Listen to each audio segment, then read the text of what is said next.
नमस्कार, मैं अभिषेक शर्मा। दोस्तों, लद्दाख में तूफान मच गया है। छात्रों ने बीजेपी का दफ्तर जला दिया है, सड़कों पर उतरकर गाड़ियां फूंक दी हैं, पुलिस की गाड़ियों को आग लगा दी है। यह सब इसलिए हुआ है क्योंकि मोदी सरकार ने पिछले 6 सालों से लद्दाख की जनता को धोखा दिया है। 2019 में आर्टिकल 370 हटाने के समय वादा किया था कि राज्य का दर्जा दिया जाएगा, लेकिन आज तक सिर्फ झूठ बोला है। अब जनता का गुस्सा फूट पड़ा है और बीजेपी के दफ्तर जल रहे हैं। सोनम वांगचुक जैसे महान व्यक्ति को 15 दिन भूख हड़ताल करनी पड़ी। बूढ़े लोग अस्पताल में भर्ती हुए, लेकिन मोदी सरकार की कोई सुनवाई नहीं हुई। अब छात्रों ने इंसाफ अपने हाथ में ले लिया है। दोस्तों, यह सिर्फ शुरुआत है।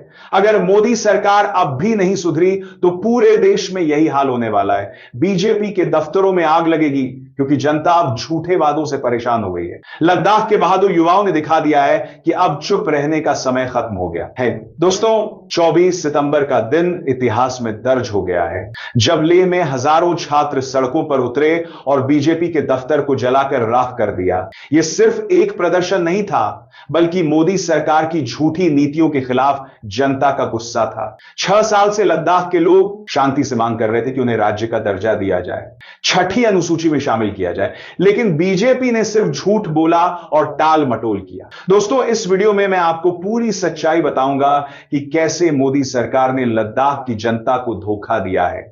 इसलिए अभी इस चैनल को सब्सक्राइब करना ना भूलें और बेल आइकन भी दबाएं ताकि आपको हर सच्चाई मिलती रहे। लद्दाख के छात्रों का गुस्सा बिल्कुल सही था। सोनम वांगचुक जैसा महान व्यक्ति 15 दिन से भूख हड़ताल पर था। 2 बुजुर्ग लोग बेहोश होकर अस्पताल में भर्ती हुए, लेकिन दिल्ली में बैठे मोदी और अमित शाह की नींद तक नहीं टूटी। यह कैसी सरकार है जो अपने ही लोगों की मौत का इंतजार करती है। छात्रों के पास और कोई रास्ता नहीं बचा था, इसलिए उन्होंने बीजेपी दफ्तर जलाने का फैसला किया। सबसे बड़ी बात यह है कि लद्दाख के 97% लोग आदिवासी हैं। उन्हें संवैधानिक सुरक्षा का पूरा अधिकार है, लेकिन मोदी सरकार उनके साथ सौतेला व्यवहार कर रही है। 2019 में आर्टिकल 370 हटाते समय बड़े बड़े वादे किए थे। कहा था कि विकास होगा, नौकरियां मिलेंगी, राज्य का दर्जा दिया जाएगा, लेकिन 6 साल बाद सब झूठ निकला। सबसे शर्मनाक बात यह है कि जब छात्रों ने शांति से प्रदर्शन किया तो पुलिस ने लाठीचार्ज किया, टीयर गैस के गोले छोड़े, 4 लोगों की मौत हो गई, 70 से ज्यादा घायल हुए। यह कैसी सरकार है जो अपने ही लोगों पर गोली चलाती है? छात्रों के पास कोई हथियार नहीं था, वे सिर्फ अपने हक की मांग कर रहे थे। अब बीजेपी वालों को लगा कि छात्र डर जाएंगे, लेकिन उल्टा हुआ। छात्रों का गुस्सा और भड़क गया। उन्होंने बीजेपी दफ्तर में आग लगा दी, सीआरपीएफ की गाड़ी जला दी, पुलिस की कई गाड़ियां फूंक दी। यह था जनता का इंसाफ। जब सरकार सुनने को तैयार नहीं तो जनता अपने हाथ से इंसाफ करती है। मोदी सरकार की सबसे बड़ी गलती यह रही कि उसने लद्दाख को सिर्फ यूनियन टेरिटरी बना दिया, राज्य का दर्जा नहीं दिया। इससे लद्दाख के लोगों का राजनीतिक अधिकार छिन गया। पहले विधानसभा की सीटें थीं, अब वे भी खत्म हो गई। लोकसभा में सिर्फ 1 सीट है, कैसे होगा प्रतिनिधित्व?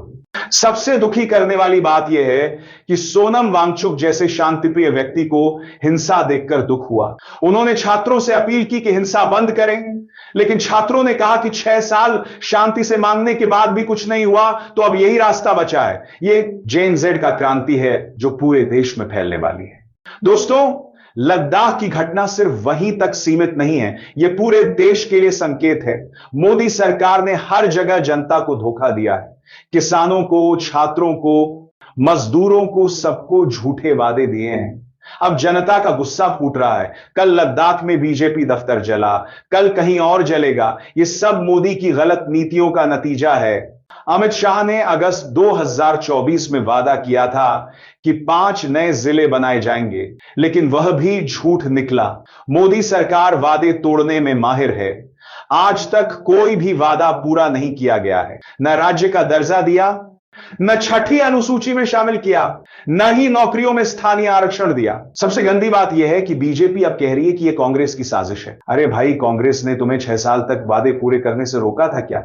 तुम्हारी सरकार है, तुम्हारा मामला है, लेकिन जब कुछ गलत होता है तो दोष दूसरों पर डाल देते हैं। यह कायरता है। लद्दाख के छात्रों की मुख्य मांगें बिल्कुल सही हैं। पूर्ण राज्य का दर्जा, छठी अनुसूची में शामिल करना, कारगिल और लेह को अलग लोकसभा सीट देना, सरकारी नौकरियों में स्थानीय लोगों को आरक्षण देना, ये सभी मांगे बिल्कुल जायज हैं, लेकिन मोदी सरकार सुनना ही नहीं चाहती। दोस्तों, अब स्थिति यह हो गई है कि लेह में कर्फ्यू लगाना पड़ा है। 5 से ज्यादा लोगों के इकट्ठा होने पर पाबंदी है। यह तानाशाही नहीं तो क्या है?